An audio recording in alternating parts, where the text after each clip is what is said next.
acres, big crop yields. It is an industry that is absolutely known for doing everything at a large scale. You've probably seen videos online of massive combines and massive fields all over the country, all exemplifying this idea that bigger is better, more acres is better, more yield is better. So when people talk about getting into farming, they're always saying, oh, I don't have money to do that. How can I get in when everything costs hundreds of thousands and millions of dollars? So the question is bigger actually better, and is bigger the only way to go? And if that is the case, that bigger farms are better, why are there still so many farms struggling today? So we're gonna talk about how we got to where we are now, where scale seems to be the only option. We're gonna talk with experts about what they think and what they see on other people's operation, and then we're gonna compare. Is farming 10,000 acres better than farming 10 acres? Or are there other alternatives out there that can help people make more money on their farm and still work in the industry without having to take out a loan for millions and millions of dollars? So let's get to it. So before we answer our question, let's break down how we got here. Let's go back to the Industrial Revolution. The Industrial Revolution was a big deal. We saw the mechanization of so many different things in the entire world. We saw the mechanization of steamships, okay? So it wasn't just boats sailing around the world, which means you could move more grain faster in certain places. On top of that, we've got tractors, we've got combines, we have the invention of different dynamites and fertilizers that made it easier to grow more food in places that we couldn't grow food before. We saw a bunch of people flowing into the cities all around the world. So what we have is a mass migration of people into cities, leaving the countryside, and an industrial revolution that made the labor of farm work easier. So you could think even back then, people were saying, hey, we're losing our small family farms. We're losing farms, There are less people working in agriculture than ever before. But a lot of people would attribute that to the march of technology. There's just a need for less people in agriculture because of industrialization in agriculture, because of industrialization. So because of all that, we saw the first major consolidation. There were less farm workers, especially in America, with people who owned farmland. There was less of a need for people to be farming themselves every single day. And so what happens? Inevitably, people who own land buy more land. There's people leaving, going to the cities for different jobs. Okay, consolidation. I'm going to throw up a graph here that kind of explains the decline in farm population over the past 100 or so years. As you can see, we just continue to lose the farm population. So as we continue to lose the farm population, well, what happens? Consolidation. Okay, if there's less people farming and there's less farm operations out there, the inevitability is scale. So operations continue to scale, but you still have a lot of people working in agriculture. So let's fast forward 100 years. We go through several boom and bust cycles, and several boom and bust cycles later, well, what do we end up with? A continuing decline in the farm population, because every time it gets bad and the crops go low, we lose a few more operations. And the people who are managed to weather those storms and continue to survive manage to buy out the other landholders. So what does that mean? It means that the process of economies of scale continue to take effect. So as we increase in size and we increase in productivity, the only natural conclusion is that prices continue to come down, as with any mature industry. As an industry matures, there continues to be consolidation and the squeeze on prices to the point of commodification. What I would say, what we're seeing in the agriculture industry now is the late stages of the commodification process of our food system. So to define what commodification is, we have to define what a commodity is. So what is a commodity? A commodity, as defined by the Merriam-Webster dictionary, is a good or service whose wide availability typically leads to smaller profit margins and diminishes the importance of factors such as brand name other than price. So as with any business, farms have expenses. And the problem with farm expenses is that they have to be spread across something that you don't get to set a price for. The thing with a commodity is that you don't get to set that price. So when you don't get to set that price, your only option is to be as efficient as possible. And what does efficiency lead to? It leads to scale. Hence why we are in an era where there are farms that are anywhere from 5 to 10 to 100,000 acres sometimes. Sometimes it's the only option to survive.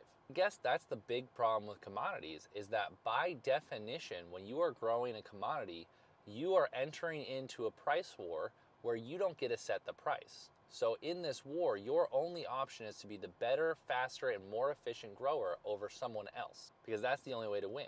You have to be able to grow that commodity cheaper than your neighbor to make money at the end of the day. So because of the nature of a commodity market, that leaves you with two options. You grow and you scale and you become the most efficient, or you choose to niche down or enter into private contracts where you have more control over the price of the things that you grow. All right, so that's how we got here. So now how do we decide what is better, 10,000 acres or 10 acres? I decided to call my friend Jonathan and ask him about what he thinks. My name is Jonathan Harrelson. I am a farmer and rancher, first generation, built our operation up and started Empire Ag. Empire Ag is the mothership. That is our consulting arm. We do a lot of business strategy and work with our clients. Have Empire Financial Services, which is our accounting arm, and we provide high-level CFO level services and full-scale bookkeeping and accounting. The biggest question we're addressing is more acres better? Is bigger better? Yeah. Is 10,000 better than 10? Clayton, looking back at a lot of my clients, we've got guys that are farming, 30,000 acres, dry land, Western U.S. type crops. Those guys are generating between $8 and $12 million annually in revenue. And then I've got guys that are 1,000 to 1,500 acres that are really focusing on, whether it's some of the regenerative practices, relay cropping, anything that they can add value. And those guys are generating, 3.75 to 4.5 million with some custom work and maybe some direct to consumer products that they're trying to do. So when you start to look at it, we grew up in the 80s. I mean, I felt like the push was always to get bigger. And we had that, equipment, the scale of equipment had just gotten to a point where the efficiency was there.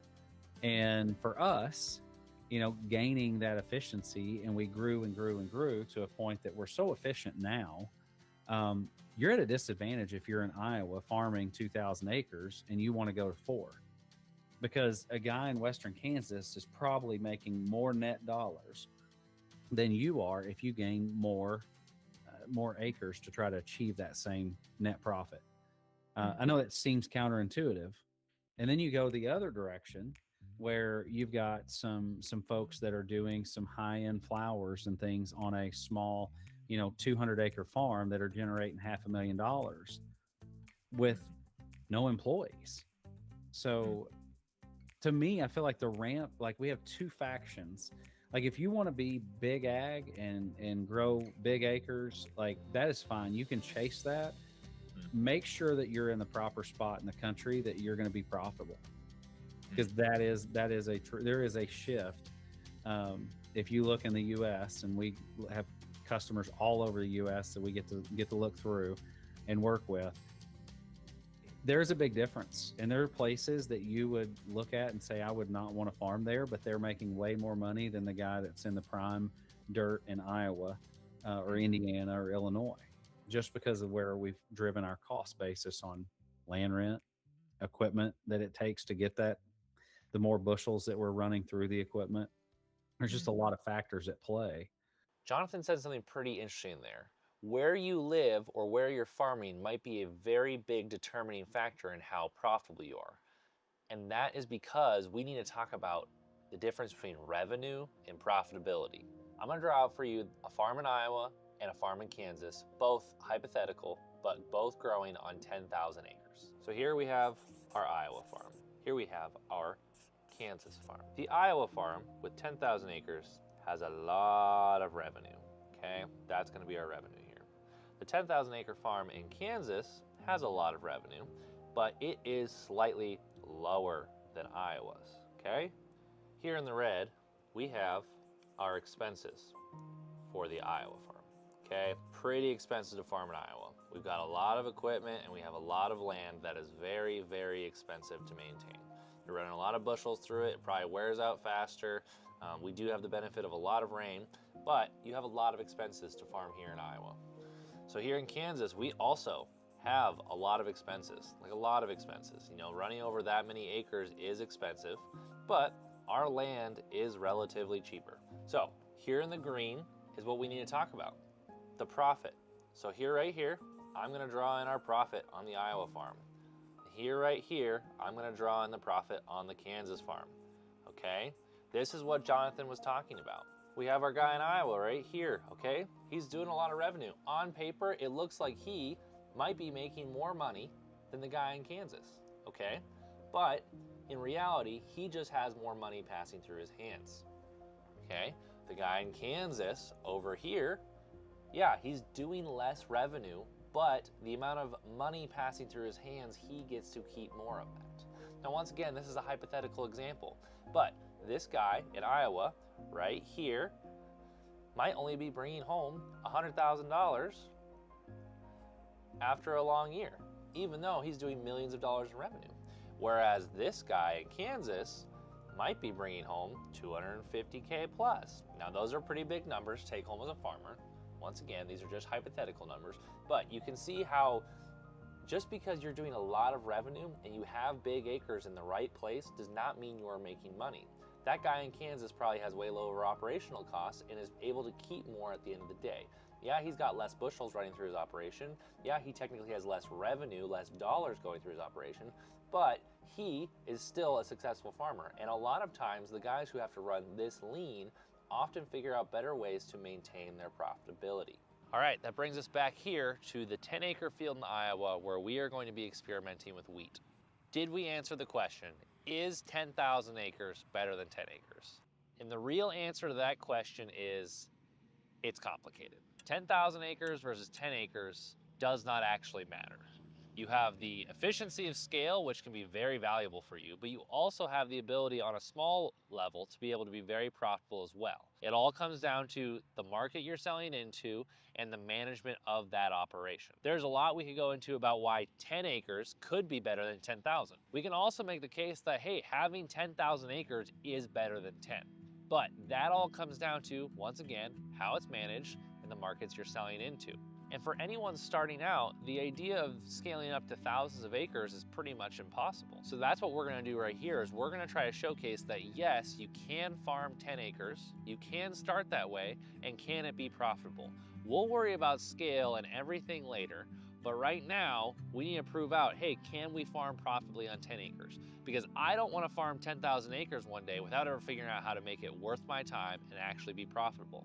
So the goal is, can we farm 10 acres, and can we do it in a way that keeps money in our pocket at the end of the day that we can then reinvest next year? So that's our plan. Probably not the answer you're looking for. There's lots of people who can do 10,000 acres really well. There's a lot of people who can do 10 acres really well. And so I don't want to put a definition on which one is better. I want to prove out that, hey, right here in this 10 acres, can we figure out how to do it profitably? So that's the plan. All right, if you want to see how we're going to do this in Iowa, if you want to see us start a new farm, hit subscribe, follow along. We'd love for you to join the journey.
are live.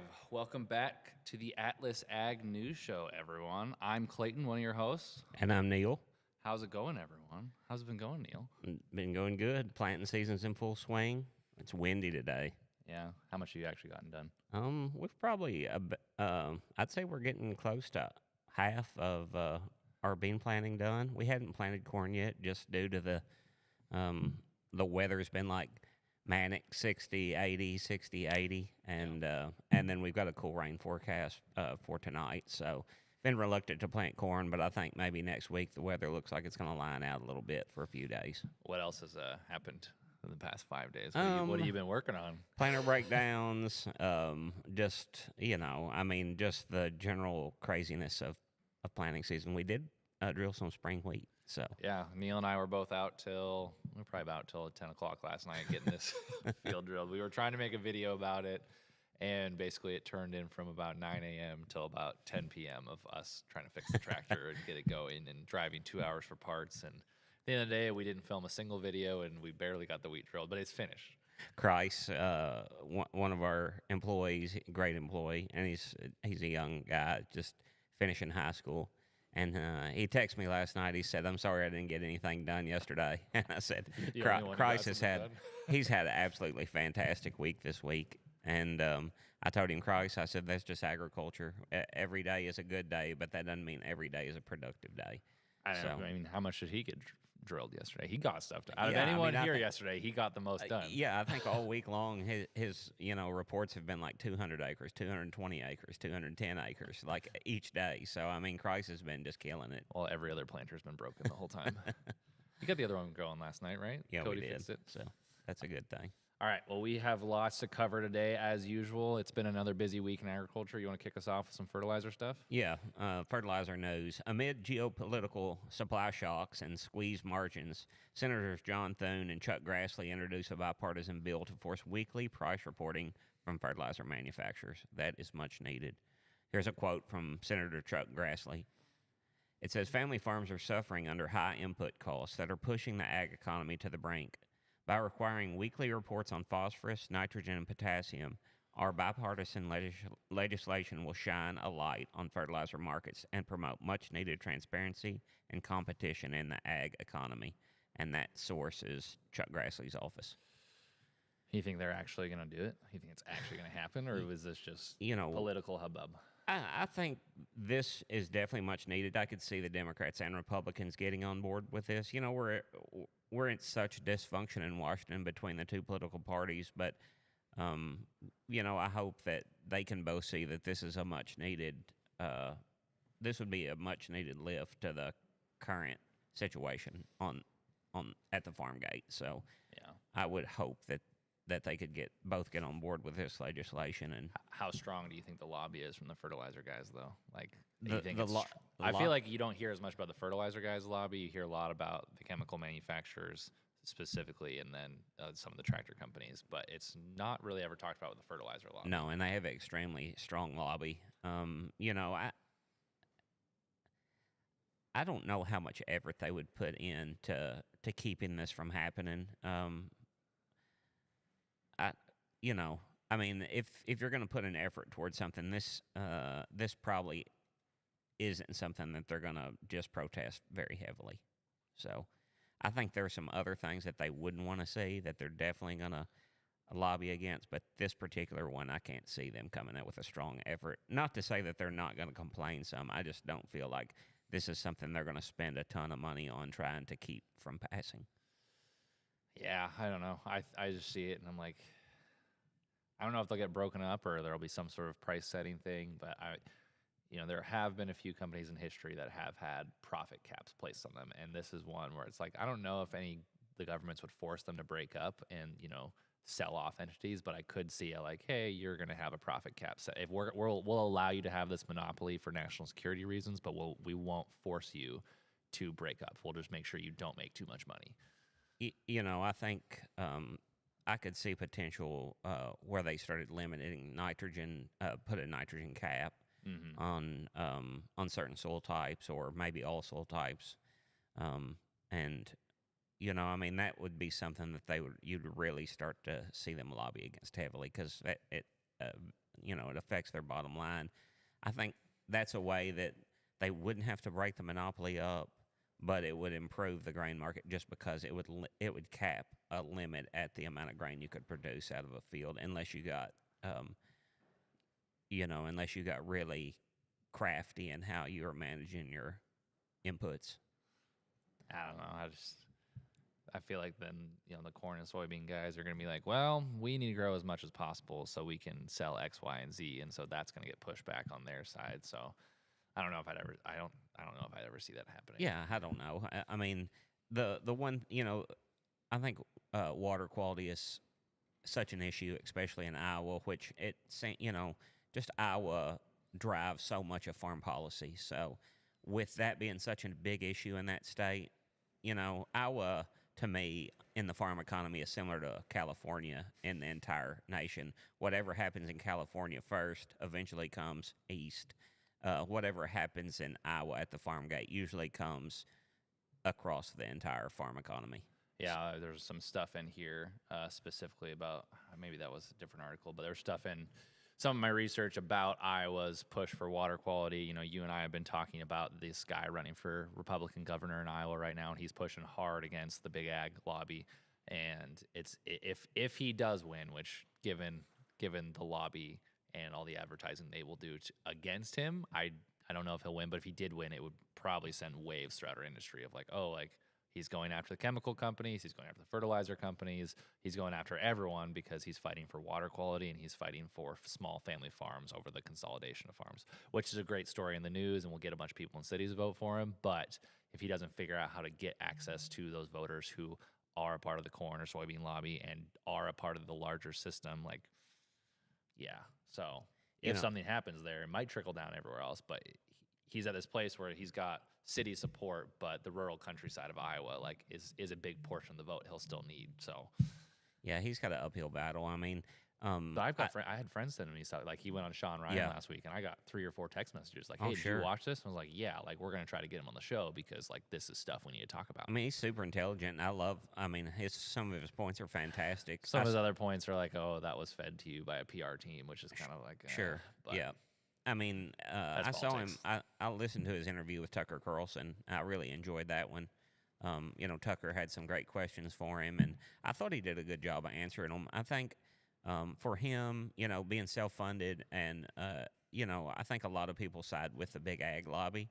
So I think it's going to be an uphill battle for him to be elected in Iowa. Our industry will fight so hard against him because we live under this assumption that we need them to survive. We've both been told that by people before. It's we need these big companies for us to keep farming. And it's we gave them so much power to extract from the farm. Why do we keep giving them more power? Right. I mean, he makes some great points about, he takes the side where they're a detriment to the family farm, and it's hard to argue with him, especially when you hear his points. Yeah. And he, to be honest, he thinks about things very similar to the way I think about things. So yeah. So all right. Well, back to more lobbying. The Trump admin is set to allow E15 summer fuel sales. Bloomberg's Jennifer A. Dooley and Elizabeth Elkin reported that the Trump administration is preparing to expand the opportunity for sales of higher ethanol E15 gasoline this summer by waiving the fuel from U.S. volatility requirements, according to the people familiar with the matter. The Environmental Protection Agency is set to brief industry stakeholders on the planned approach Wednesday morning, said the people who asked not to be named before a public announcement. Dooley and Elkin reported the move repeats a strategy Donald Trump used in 2025 that was previously employed for 3 years under former President Joe Biden to broaden the availability of E15 gasoline in the summertime.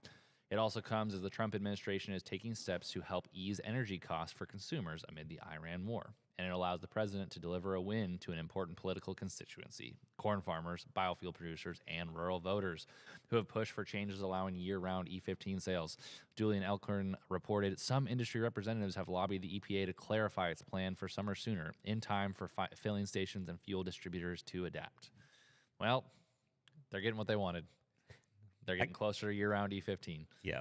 I got invited to the White House yesterday, or a couple of days ago. And I'm pretty sure that's probably going to be an announcement tomorrow at the Really? White House. So You think that's why Brandon's going?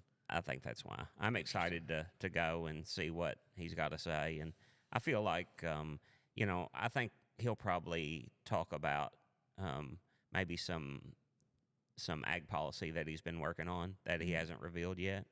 And but I assume that what do you think E15 is a big part of that. What do you think it's going to be? I think it could possibly be year-round E15.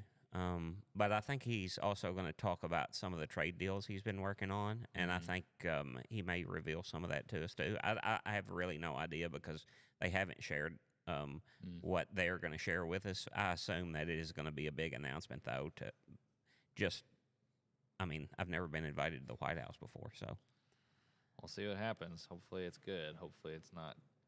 Hopefully, it's not something that they want to sound good. That's actually, Twitter will always hate it, but we'll see what happens. So. I feel like it'll be. I think President Trump has been. He's been very complimentary of America's farmers, and I feel like it'll be a positive. It'll be a positive announcement for the U.S. farm.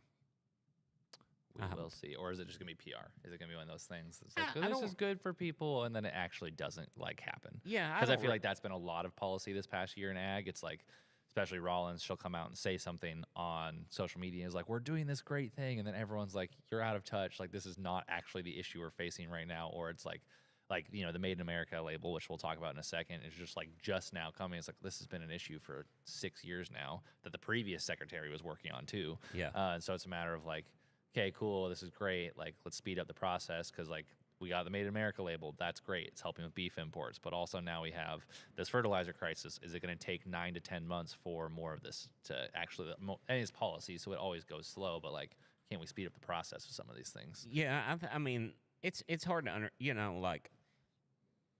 to understand Washington. You have to realize that it just takes a long time to get anything pushed through. Nothing moves fast there. Of course, bureaucracy makes people a lot of money. It really does. But you're dealing with two, totally opposite sides of the spectrum political parties, and it's so polarized that even when they're functioning really well together, things still move slow. Regulation moves slow. New measures move slow. Policy moves slow. It's just part of it's probably a good thing in reality because it helps the business world have some certainty. Because they know the things are going to move so slow. On the other hand, it can be hurtful as well. But I think a lot of times when the government is gridlocked, it feels much to people's chagrin. But I think it's actually a good thing just because it provides stability and it provides clarity when there's gridlock. Nothing happens. No regulations are passed. No new measures. And people are smart. Businesses are smart. And when there is no new regulation and no new measures, they can work through the problems that they have just because they're smart people and they can figure out ways to mitigate, risk and regulation at the end of the day. Interesting. That's an interesting take. I don't know if I fully agree with it, but we'll live with it. Successful farming report. Secretary of Agriculture Brooke Rollins used National Agriculture Day as an opportunity to announce the launch of a public awareness campaign aimed at informing producers and consumers alike of a product of USA voluntary labeling standard that went into effect earlier this year. Rollins made the announcement during her opening remarks at a March 24th Ag Day at the USDA Events Office in Washington. The new label is about enhancing competitiveness for our producers, our great American producers, script writing, by the leveling of the playing field and increasing transparency through truthful labeling. Rollins said, what our ranchers raise in this country is the very best in the entire world. I would agree with that. The voluntary labeling standard went into effect January 1st, 2026, and is now being promoted by the USDA. Its finalization was announced by former Secretary of Agriculture Tom Vilsack in March of 2024 at the National Farmers Union Annual Convention. So this was announced already, and it's now actually coming into real-life policy, which is great. Under the standard, the Product of USA label is reserved exclusively for meat, poultry, and egg products from animals born, raised, harvested, and processed in the U.S. Any company that makes the voluntary claim has to meet those requirements. The prior practice allowed imported products to make the claim after minimal processing, according to the USDA. Rollins emphasized that the standard is an advantage not only to producers but also to consumers, knowing the label is doing right by our consumers in this country by clearing up all the confusion about what Made in USA actually means. Consumers deserve clear, truthful labels. American ranchers deserve a level playing field, and that's what we're delivering, Rollins said. I'd agree with that. Yeah, I would. I think this is a fantastic step. It's too late for it's like, man, this could have happened sooner, It but really it could. did happen, and Yeah. it's done. It's in policy. This should be this is in effect as of now. Yeah, So I mean, this, I think it's a positive step for U.S. ranchers, and I think it will really benefit them. People want to buy products of the United States. and it's a feel good feeling when you do buy it. But the problem is when you're a large company right now, specifically some of the larger processors, you can slap that label on it as long as it was processed in your facility. So you can ship a container ship full of cattle over here that have seen who knows what conditions that came from another country. As long as they're killed and cut up in our facilities here, it's a product of the USA. Yeah. It's like, well, it sort of is. It's like more of it's assembled in the USA versus it's made in the USA. So this is good. I'd like to see it expand to more products. Like if it's going to be an official USDA certification, like I think there should be. I looked at one of our kids. It's like dehydrated fruit the other day. I was just like, it's just a cheap Walmart thing, and it was made in China. It was grown in a different country, shipped to China, dehydrated in China, put in a package, put on a container ship, and then shipped over here. And I was like, well, I'm never buying these again. Like, why am I buying fruit made in China? We grow fruit here. Like, what? So I think you could start to expand that across a wide range of U.S. food products. I think you will see it. I think this is the first step in that process, and you'll see that expand, especially if they have success with this label. And I expect there will be massive success with it. People want to buy products of the United States, especially, proud citizens. So, yeah. All right. More beans in 2026. Go for it. Definitely, I think there will be more beans in 2026. And just before we get this started, I was talking to, I ran into one of my Bungie merchandisers this morning. Shout out to Cody. He was saying that there's been so much planning progress, from Marion, Illinois, south through the Delta.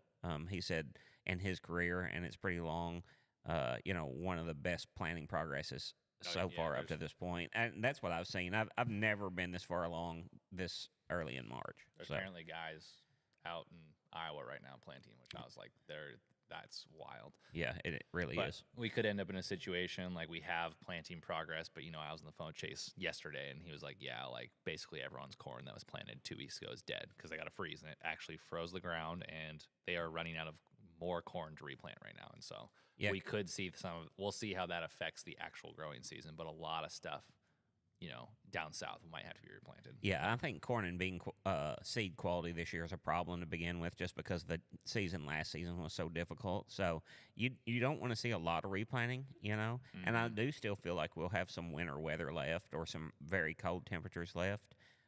It's just we always get a freeze in April. Yeah. I've noticed that the beans we planted last Thursday are about to come out of the ground already. If you get a freeze soon. Yeah, I mean, we don't need a freeze. There's potential that they could get harmed or dinged.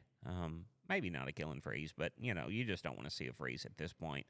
Or we don't, with as much as we have planted. All right. Read the article. Farm Futures reports, as farmers head into Plant 26, the stake game of guessing USDA's number to gain advantage in the commodity market heats up, coming into the March 31st prospective planning and quarterly stock report.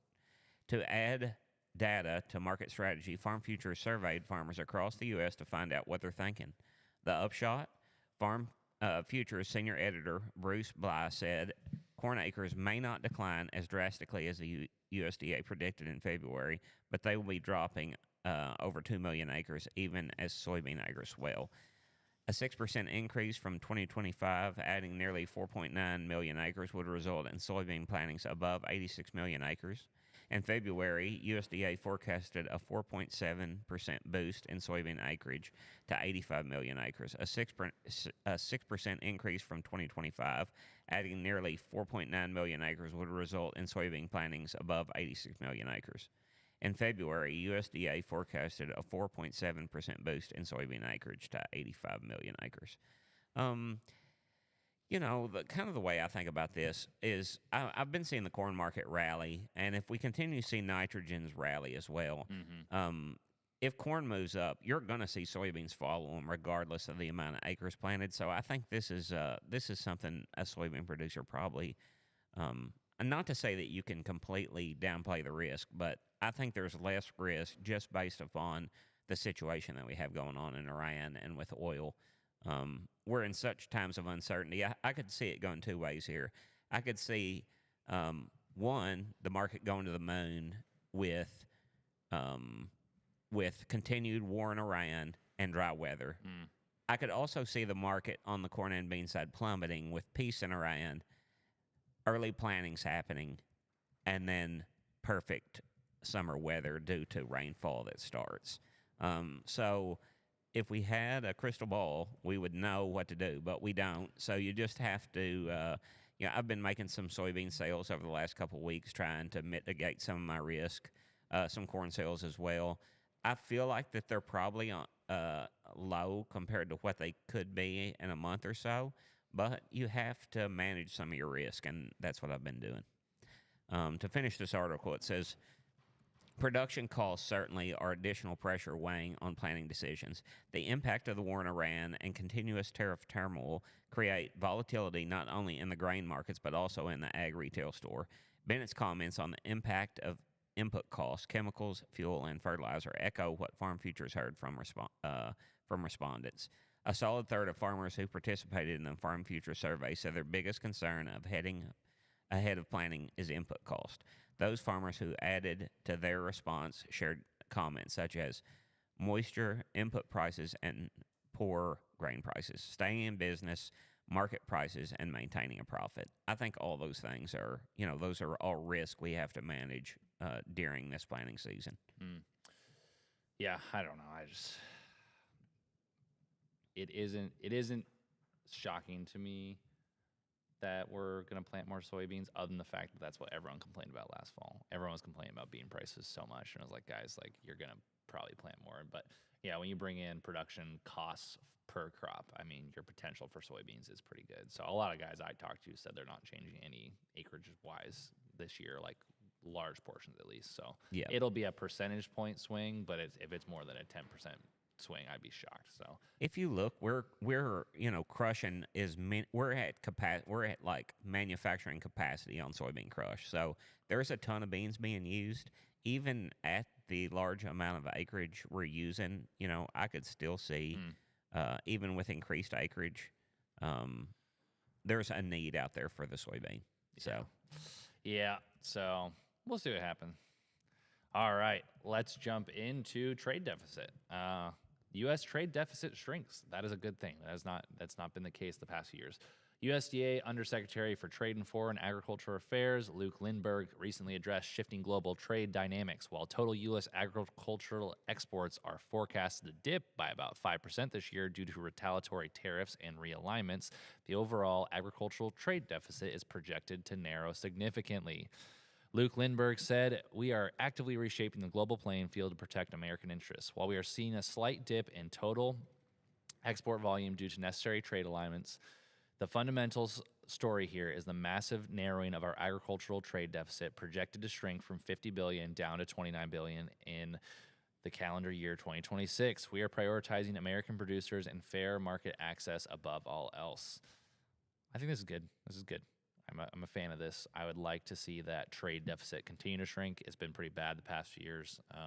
Basically, the trade deficit, for anyone who's watching, there is a trade deficit pretty much every year, and there has been. It basically means that we are spending more on imports of our food than we are exports. So we are not exporting enough to keep up with the amount of imports, which means we're not really a self-sustaining food economy. So the more that shrinks, the better. If we want to be a self-sufficient nation, we want to continue to shrink that deficit, and hopefully it gets to a 1-to-1 ratio one day. So you and I are both very if we could just increase some domestic supply chains, some domestic growing products. The problem with growing so much corn and soybeans is we export it all, and then we have to import a bunch of other stuff for our food, and it's not great. So Luke Lindbergh is doing a bunch of work. We were supposed to have him on the show last week. It didn't work out, so we're working actively on a date to hopefully be able to sit down and interview Luke at some point, because that would be really great to be able to talk about that trade stuff. So, yeah. Just a reminder, this show is brought to you by Atlas Media. Atlas Media is your go-to for ag media and marketing. We work everywhere in the industry. We work all across the country. We've done almost 40 states at this point. So if you guys need high-quality agriculture media, Atlas Media is your place for that. So back to the cattle market. So talk about AI-powered cows. It says Peter Thiel's Founders Fund is leading a heavily oversubscribed funding round for Halter, a startup making solar-powered AI collar that allows ranchers to virtually fence, monitor, and move cattle directly from a smartphone. Quote from Ayman Mirzadegan. It says, agriculture is a multi-trillion-dollar industry that feeds the world, yet remains one of the least digitized sectors on Earth. Halter's changing that by bringing software, sensors, and AI directly into livestock operations in a way that cattle ranchers actually adopt. I think this is a unique idea, and you see all the regen guys talk about rotational grazing. This would be a much needed, easy way to rotational graze. Yeah, we'll get in the Twitter threads in a second, but like everyone was saying, and Peter Thiel, like he's a big deal. Like this is a major investor. Like he's invested in, like he owns Palantir. He has invested tons of money in all of Elon's project. Like Peter Thiel is a massive investor. Like every big tech company on the planet that you can think of probably has some of his fingerprints on it. Like he was part of the PayPal team and all that stuff. And so when him and his investment company are coming into agriculture and saying, we're going to commit $2 billion with a B to Halter, which Halter's been around for a while now. They're not a new company, but they have been rapidly accelerating their development in the U.S. And so I think we are bound to see these GPS collars, these solar-powered GPS collars all over the country. I think we will see them happen like everywhere very soon. So let's just go to their website real quick and share it. He's one of those guys. When you see him get invested and interested in something, there's more than likely there's some success following his investment. So I can definitely see this really taking off now that he's involved. My screen share isn't working. Yeah, I think it will probably take off. Twitter kind of just ripped him apart, which is just funny. The people who are not in agriculture, you can definitely tell. Peter Thiel just bet $2 billion on a collar that wraps around a cow's neck. The company is called Halter. The collar does more than move cows. It monitors digestion, fertility cycles, health patterns in real time, 24 hours a day using machine learning. U.S. ranchers alone have already used the technology to build over 11,000 miles of virtual fence. I bet you that's higher than that. 11,000 miles is not that much. Yeah, so they were previously valued at $1 billion. Their double valuation now, $2 billion, I think sets them up very well.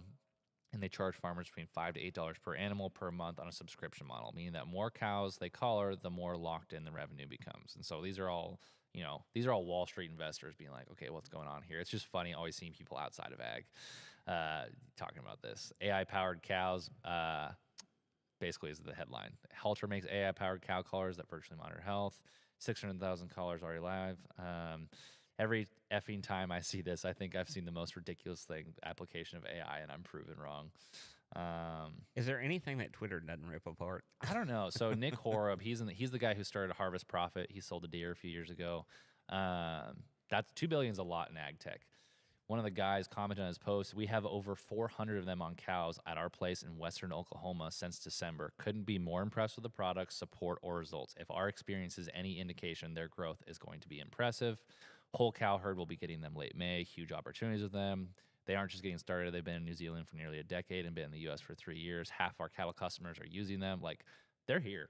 Oh. They're here. People are using them. So everyone in ag that's like, oh, like, it's not going to work. Like, it's never going to catch on. Subscription fee for cows. I'm like, okay, first of all, when was the last time you went and built a fence? It sucks. I've spent weeks of my life building fence, tearing out fence, repairing fence. Like, I love it. It's fun, but it's a very tedious task that has to be done constantly. Like, you're not done. You go out every single week and you check fence. And so in my mind, I'm like, okay, would I rather spend that time manually fixing fence and paying for all the materials, or could I now get into, first of all, intensive rotational grazing, which is super good for your soil. It's super good for the grass. I mean, it's just in my head, I'm like, this is $2 billion. I think is completely fair. Oh yeah, I think people who aren't thinking 10 years ahead are not thinking about like how helpful this could be. I think it'll be super helpful for the cattle rancher, and I think you'll see huge adaptation to it going forward. Yeah, I'd be interested to see how the costs scale across like 10,000 cows. Like if you have 10,000, I mean, that's a lot of cows. But if you're a massive ranch with tens of thousands of acres or hundreds of thousand acres out west, like I'd be interested to see how it scales out there. But there are not a lot of cowboys left, guys. Like, and believe it or not, there are still a lot of people who, like, we need cowboys. Like, and it's a dying trade. And so if there are AI collars that can reduce that, for sure. I mean, they've been using drones in that industry probably longer than agriculture just because it's the best way to find cows. You got GPS stuff. So, yeah, I think it's pretty cool. So, all right, agriculture, the $10 trillion industry. A newly released economic analysis highlights the massive footprint of the agricultural sector, projecting that the U.S. agriculture, food, and related industries will generate over $10.4 trillion in total economic output this year, despite ongoing margin pressures.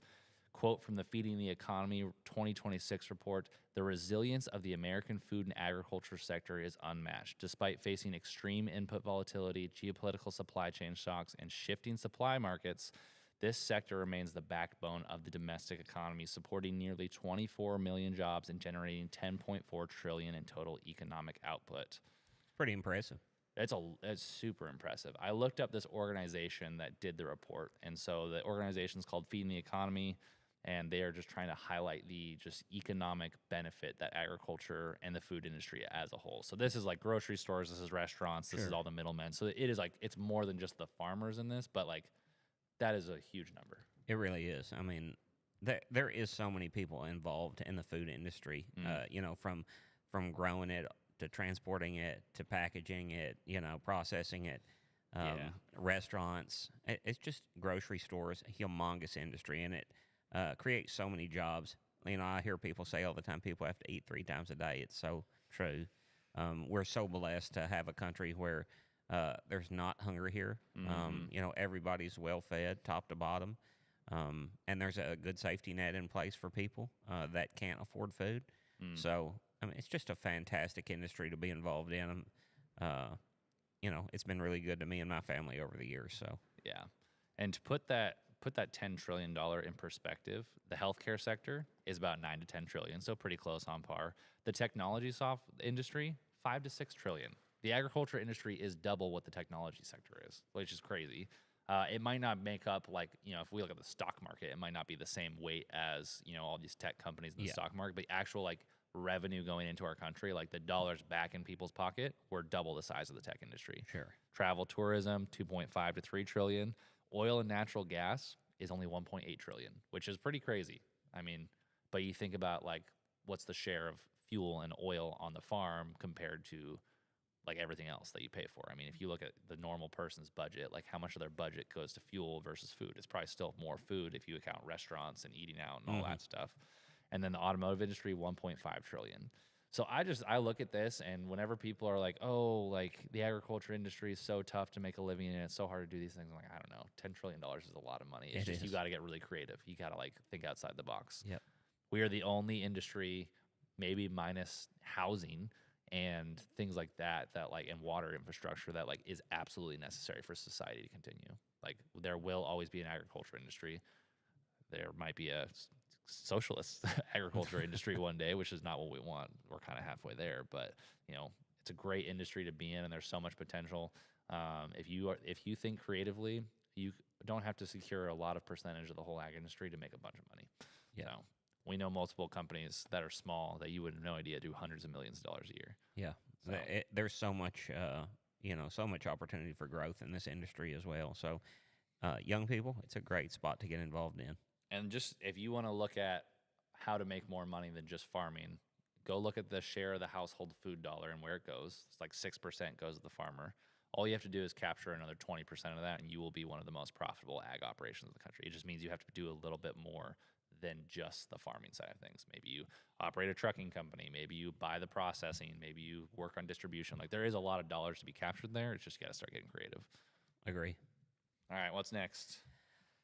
Just a reminder, this show is brought to you by Atlas Media. Atlas Media is your go-to for high-quality media and marketing material in the agriculture industry. Yeah, good stuff. Good stuff. Macro business analysis. We were talking about this yesterday, actually. The Practical Farmers of Iowa is releasing a new multi-state study on nitrogen reduction. With fertilizer prices remaining a major pain point, Practical Farmers of Iowa released promising early data from the massive multi-state trial. The data shows that scaling back on synthetic nitrogen application doesn't just help the environment, it actually improves farm profitability. Quote from Sarah Carson, Senior Programs Director for Practical Farmers of Iowa, "The data from our growers is clear. The more nitrogen doesn't automatically equal more profit." Amen to that. These multi-state trials prove that farmers can strategically pull back on synthetic fertilizer rates, protecting their break-even margins and improving their bottom line, all while building better soil health for the next generation.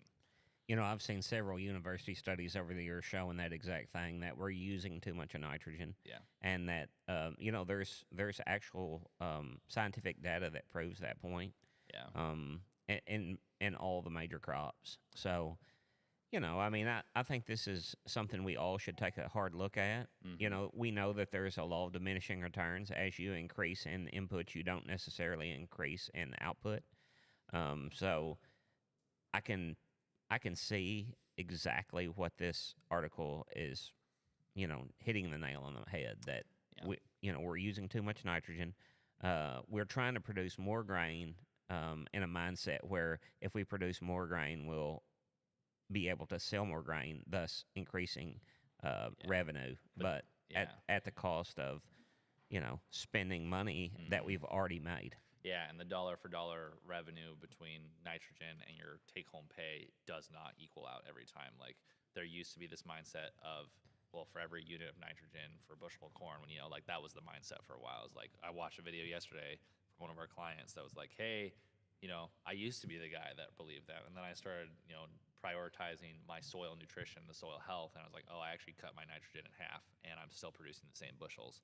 And he's saving a bunch of money on nitrogen, and he's still making the same crop. So, shout out to Practical Farmers of Iowa. Their name is misleading. They're Practical Farmers of Iowa, but they're doing a lot of work in the whole Midwest region to, you know, they're more on the regen soil health side of things, but they have so many resources available. Like, as someone farming in Iowa, like, I can call them and I have access. They're some of the only people I can find with access to the small grains info I need. Like, if I want to find someone who's doing spring wheat in Iowa, I call them and I say, hey, I need you to get me a hold of someone, and they can usually find me someone who's actually got experience with that.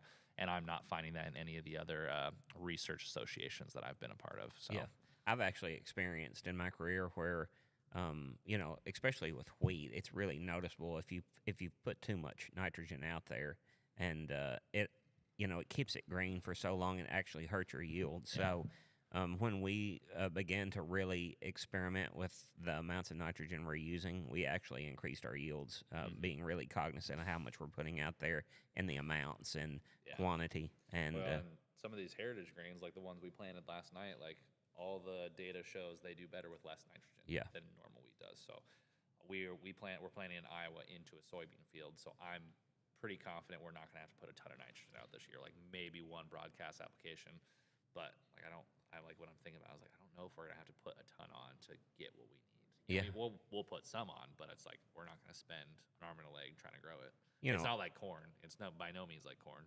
A colloid only has so many places for minerals, and, you know, if you have too much of one, it has to slough another off. And so if you've got too much of one mineral and you get off balance, you know, you start to lose yield. And so you want to have a very balanced fertilization program, or just very balanced soil, and then you don't have to spend a lot of money. Fertilizer, at the end of the day, is a Band-Aid. We naturally produce all the minerals we need to be able to grow a plant, just because of the way the earth was derived. So that's why I am very, you know, you have an unpopular opinion of biologicals, and I have an unpopular opinion of a lot of biological companies because they're just turning into input companies at this point. But the concept behind let's help work our soil back to a point where it's providing what you need. The problem is all these companies are trying to realize, oh, if we want to run a business, we have to make sure we can sell an input every year, which is counterintuitive to like what biological activity and what soil health is actually supposed to be about. It's supposed to be reducing the amount of spend on inputs and still meeting similar yields or just being more profitable. And so we'll see how that whole industry. We're going to see a lot of consolidation there in the next Yeah, few and years. I don't want to, I'm not knocking biological companies. I'm just saying, anytime we're spending money on, to produce a crop, we have to be really cognizant of the amount of money we're spending and what we're spending it on. So you got to take a hard look at anything you're spending, outside of the very basic things you have to have: seed, water if you're irrigator, harvest labor, things like that. I think this is a hard thing to do. I would love to do a series on first principles farming where what if we just took a test plot one day and we just said, we're going to strip away every convention we have about how it's supposed to be done. And we're going to start with just the seed and just the soil and just the sunlight and the water. And we will build our nutrition program after that. I mean, I think it's a great idea, and I think more of us should do it, just so it will teach us, what we actually need and what we're just spending money on because we think we need it. With this whole wheat project in Iowa, I've had AI doing some deep research stuff for me. Okay, I'm trying to pull up every piece of agronomic data on the wheat plant itself. What can I learn about the soil? What can I learn, or not the soil, what can I learn about the root structure? What can I learn about the plant? What can I learn about what a healthy, nutritious wheat plant looks like objectively? Then go, okay, fundamentals of soil science. Okay, how do I understand all of this first? Then we go and we say, okay, when I put these two things together, what actually is required for me to make the best crop possible, and only attacking those limiting things that I know about. Taking the Elon Musk mindset that we talked about last week of like, how do I address the most limiting factor first? What is like the fundamental law of physics that's preventing us from growing a healthy crop? Go there first. And once we achieve that, then we attack the next one. And that's probably how we've got to modern input structures as we have. We probably did do that at one point, but now we have so much data on soil health we didn't have before, and so we can do soil sampling better than we ever have before. Like, I think we can grow very high yielding crops without a lot of the things if we just, you and I have met Nick Voss. We won't share how he's doing his soil stuff right now because it's his proprietary information. But basically, he's taking all the data he can and he's feeding it into something, and he's getting a lot better recommendations than most people are to achieve the yields they need. And he's doing it in a way that's like, oh, that would really piss off a fertilizer company. Like, that would really make them mad. So there are guys out there coming out with programs and coming up with ideas of like, how do we do that first versus here's my input schedule, here's my application schedule throughout the year.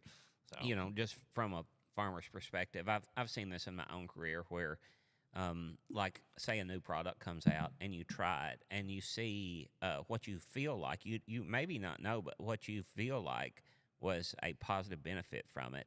And from that positive benefit, it makes you feel like you need that each and every year, which it could have been just an environmental circumstance and not that said new product that you applied. But that positive experience that you had with that new product makes you want to continually use it, whether you need it or not. And that's just, I think that's the mindset of a farmer. And it took a long time for me to realize that was happening to me, It's just one of those things where you have a positive experience, and through that positive experience, you want to continue to use what gave you that positive experience, even if it wasn't the actual product that you used that caused it. Yeah, and I think that's why, like, even last night when we're going into the testing of future wheat varieties and the plans we have for that, it's like I think we need to be super diligent on A/B testing everything, of having our controls, having our standard stuff, and really nailing down programs that we know are beneficial first. And because there's only 40 so crop cycles for most farmers, and if you're any sort of we got to think about, we're developing a food product for people at the end of the day. If we're going to do that, we have to rapidly test and iterate faster than anyone else. The problem with farming is that you can only do it once a year. So how do we increase the number of times we can try and prototype and do it in a way that actually is giving us useful data on what, because, I don't know, I could ramble about that for a long time. How do we drill down to what we actually need and what needs to be done next versus just like, well, there it is, let's wait till next year. So we might have to have like 100 different plots that are 5 foot wide, but we'll see. We'll have to buy a grain drill. That's what that box drill, small box drill. All right, okay. Farm Bill. Yeah, Farm Bill could conceal protections for chemical business. It says, as chemical companies like Bayer face mounting litigation over Roundup, agribusiness lobbyists are successfully pushing state-level shield laws. Attention is turning to the 2026 Farm Bill, where drafted language could federally preempt state and local governments from regulating pesticides or allowing failure to warn lawsuits. It says, here's a quote from Charlie Stein.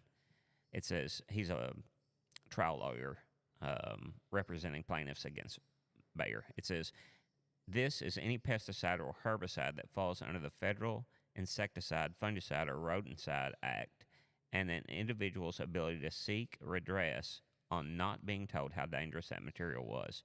The 2026 Farm Bill, as currently drafted, would further protect chemical companies from certain lawsuits and limit state and local governments' ability to regulate pesticides.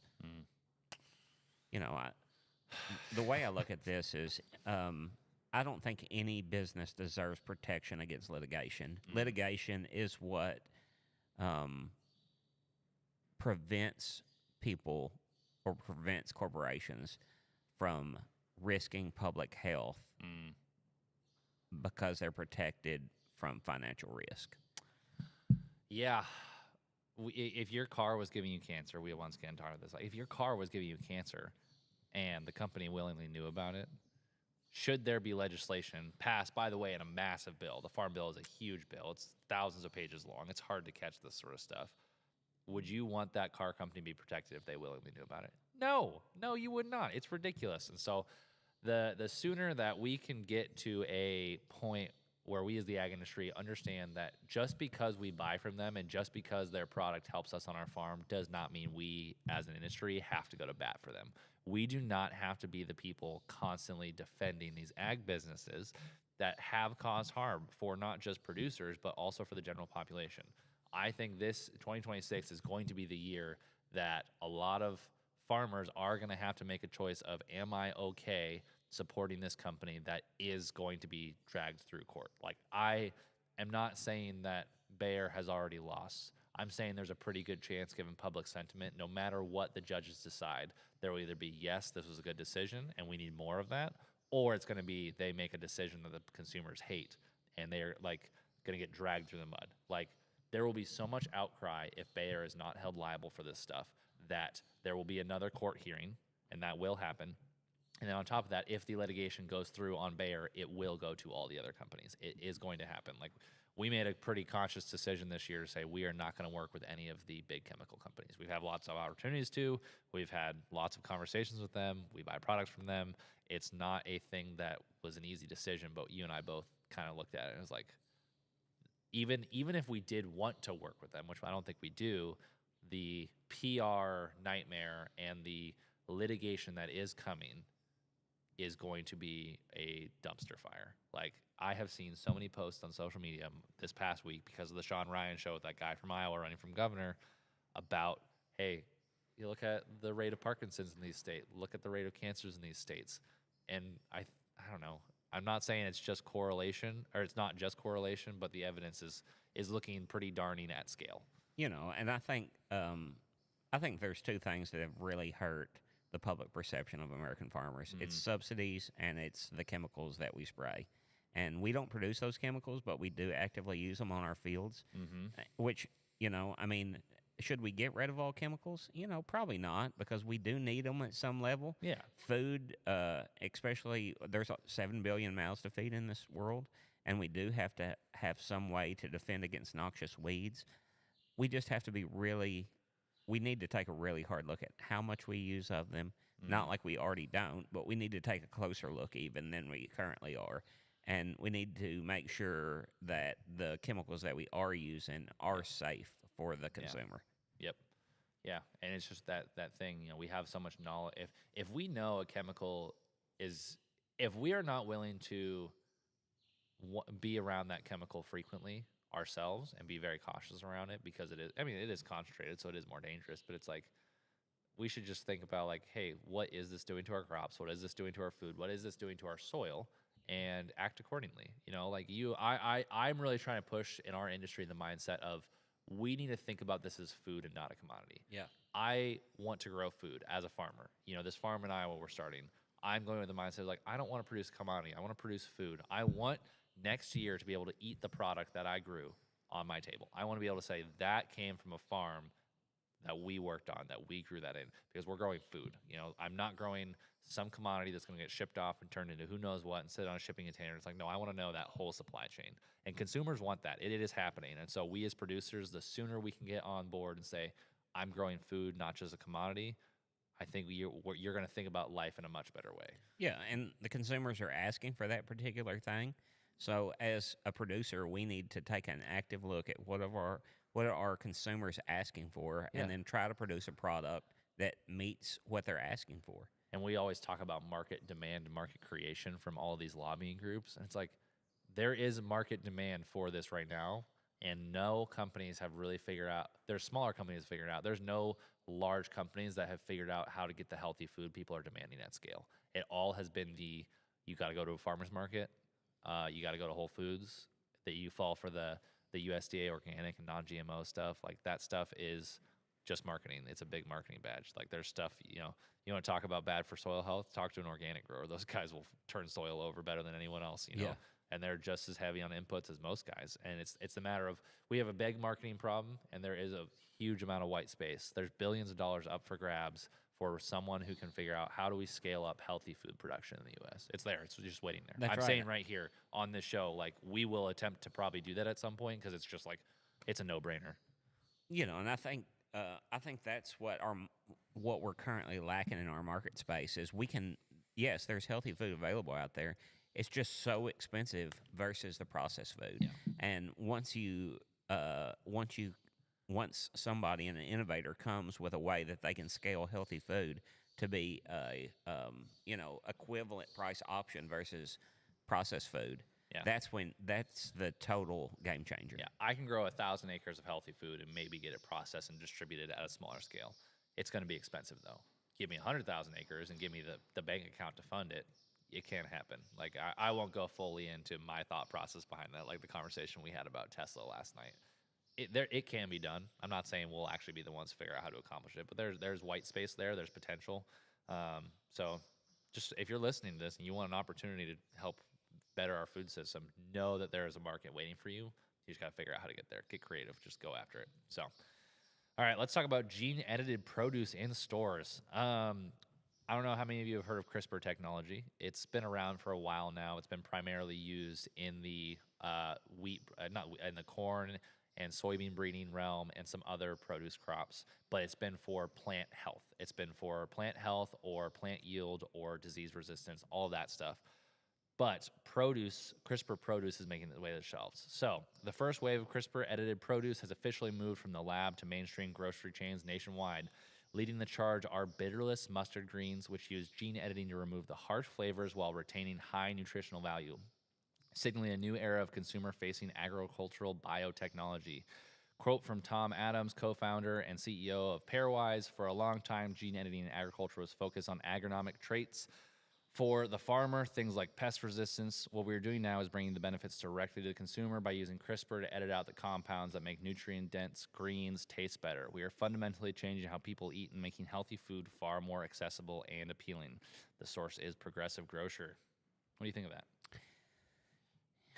You know, I think it's interesting. The CRISPR technology, I think it's there's a lot of people that have criticized it, Mm-hmm. And I think it's one of those technologies that it hasn't been around long enough to know yet whether whether it's good or bad. Mm-hmm. So, you'd like to think that it is used for the good and that there's not a lot of problems with the products it's created. But that being said, we haven't had that technology terribly long, and we don't know the implications of it long term. Like the label non-GMO is around. I have not seen a lot of evidence for or against GMO. Like, there is very little data on, are GMOs bad for you? We are assuming they are because it's genetically modified technology. But we are at this point now where we're going to start seeing, like, not just like corn that's then fed to a cow and processed into things that's GMO. We're now going to see lots of other things that are GMO technically. And I think it'll be interesting. I think if the companies that can do this CRISPR technology make the case that this allows us to use less pesticides, less herbicides, all that stuff, like there is a very compelling case. It's like, it might not be perfect, but it's better than spraying everything with a bunch of stuff, which Yeah. can totally happen. So that's I will say that selective breeding has been taking place for thousands of years. Yeah. Like early herdsmen and and I mean, look at dogs. sure. I mean, like, well, just crops, even, like breeds of wheat. I mean, people saw a certain breed of wheat in a field and they're like, hey, I like the way that one looks, and we like the way in this other field, and you crossbreed that certain variety of wheat. CRISPR technology just speeds that process way up, Well, yeah. So, I mean, is it good or bad? It's just something that we can't know yet, I feel like. It's definitely a good thing in the short term because we're producing more and better crops. Yeah. It's just long term, is there detrimental health effects? I think that's something that we've yet to find out yet. Yeah. And we'll say that's every new technology. So, well, why don't you lead into the next stuff? Because this falls right in line with that. Yep. Digitally simulated crops for research. I got to see a little bit about this at a conference I was at a couple of months ago.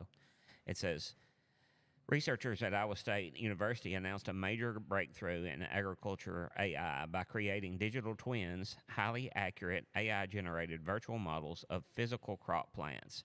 Scientists can now run millions of biological and climate simulations in days rather than waiting years for real-world field trials.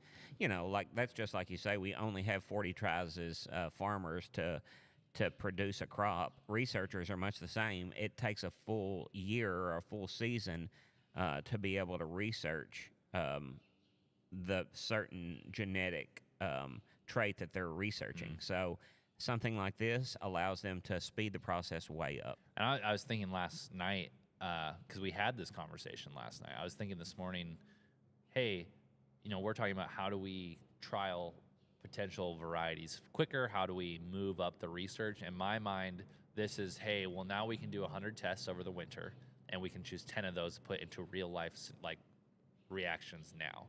And so this unlocks the ability. It's not going to be probably perfect by any means, but it is going to be able to let us to try hundreds, maybe thousands of variations of something, and then bring them into a real life crop scenario, potentially cutting out 3 to 5 years of research. Like I talked to the guy who was one of the lead researchers on Syngenta's hybridized wheat a few months ago, and him telling me the process it has taken to get an actual like hybridized wheat, not just like wheat that's bred, like hybrid wheat to market, has been a 11-year project for them. It's taken 11 years to do that. And imagine how much money has gone in from the companies to make this happen, because Corteva and Syngenta both have a hybrid wheat now. They're probably out hundreds of millions of dollars just trying to get this hybridized wheat to market. And yeah, it's crazy. It really is. Here's a quote from Dr. Patrick Schnabel, Director of Plant Sciences Institute, Iowa State University. It says the concept of a digital twin has been used in aerospace engineering for years, but applying it to living biology is a game changer. Instead of waiting an entire growing season to see how much a new corn hybrid reacts to a localized drought, our AI models can simulate that exact scenario in this application. This will radically accelerate our ability to breed climate-resilient crops. Source, Iowa State University News Service. And there's the benefit of it. When you have a trait that you can see can be a game changer in that certain industry or in that certain climate, their ability to speed that process up to get it to market to the producer faster. Yeah. And I'm just thinking about this, I'm sure the cost of this is very high because you have to like put it into a computer and compute it, and you probably have to pay someone to sequence the DNA of whatever plant is happening. But I'm like sitting here like, if we wanted to do this, I bet you the technology for us is just two guys sitting in a shop 3 years out. I bet you we could probably figure out how to get the DNA from a crop we raised this year, get that sequence into a computer file, and then somehow use AI to start simulating those things. Like, not saying we're quite there, but the cool thing about AI and this technology is that it is coming. It is quick, and it's like it allows us to be able to do something like that within the near term instead of having to be a university with hundreds of thousands of dollars of funding. Yeah. So pretty cool stuff. It is cool I'm excited stuff. for that. Yep. All right, the last article we have here is FMC is discussing potential buyers. If you guys didn't know, FMC's stock went up 4% the other day, which is a lot. We talked about FMC a few weeks ago. the company has not been doing super hot. They're losing a lot of money. Out of all the big crop protection companies, they definitely seem to be struggling the worst. None of them are doing great as far as, like, I know Bayer's stock price is way down. Corteva's is all right. Syngenta's doing okay, but FMC has been very clearly behind. And so FMC's, I believe it was CEO reported in a meeting last week that they had up to 10 potential buyers for the company. So nothing's for sure happening. I am interested to see who those 10 buyers would be. Are they private equity firms? Are they other ag companies? Is it you're buying for the patents? So the stock price went up, and things like this always end in trouble. Like, we're not supposed to, if you're getting acquired, you're not supposed to discuss about it if you're a public company. Elon's gotten in a bunch of trouble for that in the past. So maybe something will happen. Don't really know. I don't even know if I care anymore. It's like, okay, cool. Do we need another chemical company? I mean, I like competition, but there's a lot of these chemicals that the patents are getting ready to come off of, and you're going to see massive amount of generic companies come alongside to produce generic versions of these chemistries, and that alone is going to drive the price of the product way down. And if you're a company like FMC, the writing's on the wall. Like, if you're already struggling amid high prices for your product, and a generic company comes along and slashes your price in half. How profitable can you be? Well, and we were reading last week. You weren't reading. I listened to a podcast last week talking about how a lot of these crop protection companies, the way they stay competitive is loyalty programs. It's not even the product themselves. It's the, Bayer trusts that if you bought 10 products from them, you're going to get a 10% rebate, and you believe that. And so they push that a lot on their retailers of like, hey, if you sell more of this product, we will give you, ag retailer, a rebate on whatever you paid us. The problem that the big companies run into is when stuff comes off patent, well, all of a sudden there's a generic on the market, and so they have to incentivize their retailers to be pushing a branded product versus the great value version from Walmart. And so that is happening a lot in agriculture, and the way they get them sold is rebate programs, especially when you're operating at scale. And it might not even be you, producer, that gets the money, but your ag retailer is incentivized to get rebates so they can make more money at the end of the day. And so you're more likely to be pushed if the ag retailer works with said company, the branded products, even if they have their own line. We have friends who operate companies like that they have their own line of things, but they also carry all the other products. And so they have to find that balance of, well, we buy off market and we make more money here, but we also have the benefit of we make a lot of money from Bayer because they give us a 10% rebate on whatever we spend with them every year. And FMC probably just also doesn't have the cash to even do programs like that anymore. And so they're just kind of in this losing battle of like off-label products, no money for rebates, probably not the money for investment in new technology that they need. So they're kind of probably just coasting on patents at this point. I know ag retailers take great risk early buying, an oversupply of said chemical, trying to, get into that so they can get into the program deep enough where they can take a certain price cut on said product to sell to their producer so they can compete against other ag retailers. So it's a huge risk for an ag retailer. I know they would like to see these programs end and a lot more transparency in that space. Yep. And I think we will. As generics come onto the market, patents are expiring, and more generics are available, you'll see a trend towards ag retailers, either brands having to cut their prices to meet the generics, or ag retailers just shying away from the brands and going to the generic. Well, and you think if you're a Bayer or Corteva at this point, you're like, okay, well, if these lawsuits come for us, we're going to have to start settling up soon. And all of a sudden, all their suppliers are like, oh, shoot, like one of our biggest customers might not have the cash to keep paying up, or they're going to have to reduce production cost. Like, there could be a huge profit squeeze for the big guys because of all these lawsuits coming up, and it could allow the manufacturers to maybe loosen their grip a little of like, well, we could actually probably start working with some of these smaller to mid-sized companies a little more, because if you're a big company, you have a lot of control over those suppliers because, they're the ones actually making the product. But if you're 80% of the revenue, you can kind of like, I've heard plenty of stories like that where it's like big company, hey, we spend a lot of money with you. If you keep working with these guys, we're going to cut our spend with you. And so it might open up opportunities for the smaller to mid-sized companies or the retailers to really capture some of that production capacity, make more margin on their own, potentially even start developing some of their own products. Like, there's a lot of cool stuff that could happen should these lawsuits happen for the betterment of the industry, not just of, hey, we're going to have some great labeling and some new laws there, but like, hey, prices could actually come down if this stuff goes through. Could also go up. There could be the flip side. So.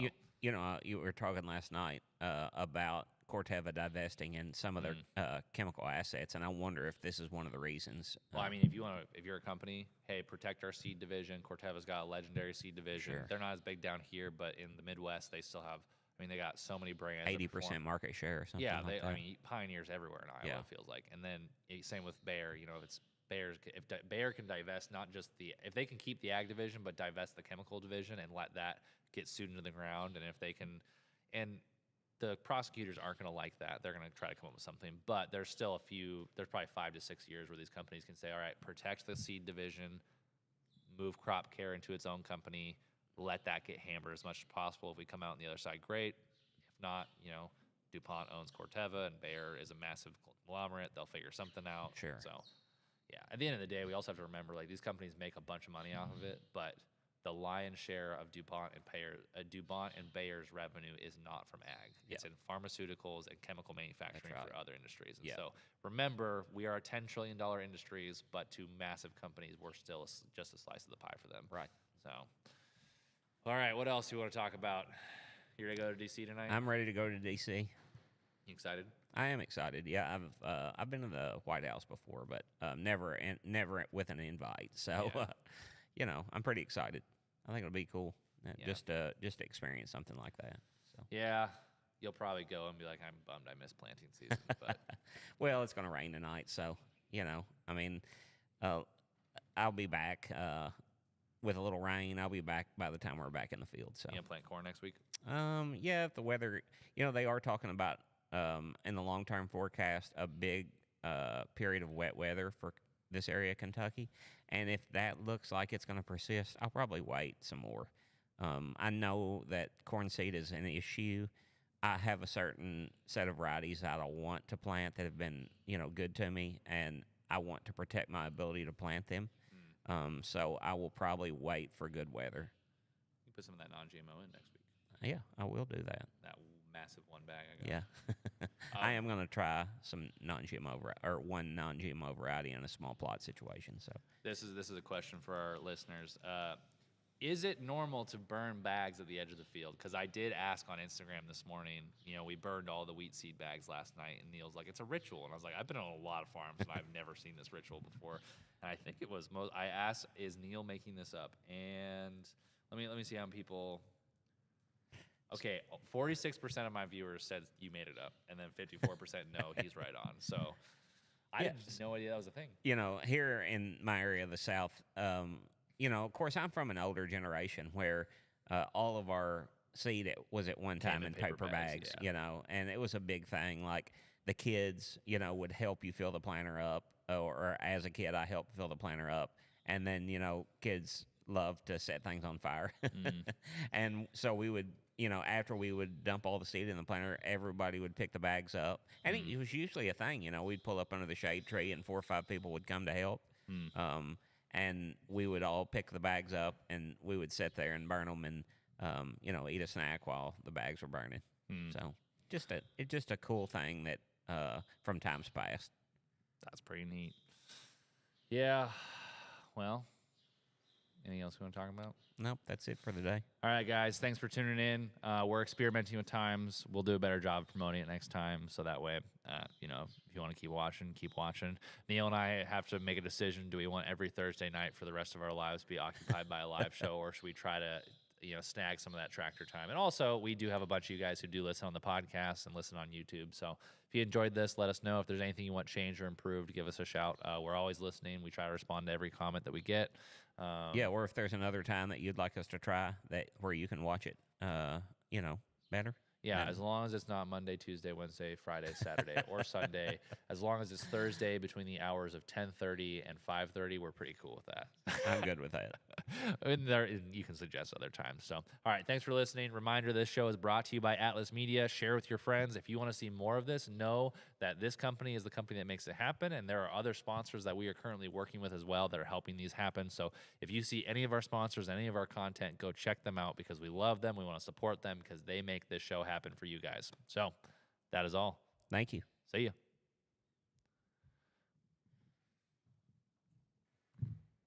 Do we get any views? But no, No. we had like